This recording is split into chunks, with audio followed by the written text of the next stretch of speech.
Hi there, welcome to Ziggy's channel. Today I'm gonna show you how I turned a 1,400 years old Asian fresco in China into quilling. Let's bring this masterpiece to life one coil at a time. 6 months ago, I visited the Bei Qi Fresco Museum in Taiyuan, China.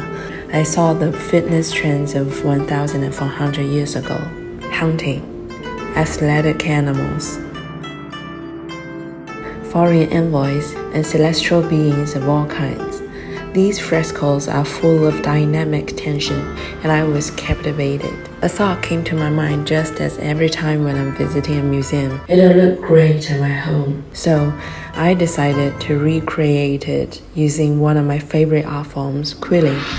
These Bei Qi frescoes are known for their unique style, simple yet powerful, emphasizing momentum and motion. I simplified the lines in the artwork, trying to capture the spirit of this national treasure. First, sketch the design lightly with pencil. Then I chose quilling paper in earthy brown tones. Follow the lines of the sketch to form the outlines of the horse and figure.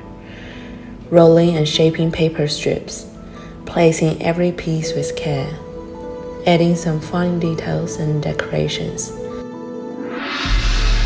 Frame the piece. An ancient fresco now lives in my home. Taiyuan served as a secondary capital of the Bei Qi dynasty. The museum I visited is built above the tomb of a powerful general from this era. Open to the public in 2023, the museum offers a unique glimpse into the artistry and history of the time. If you like the video, don't forget to like, subscribe, and ring the bell for more contents.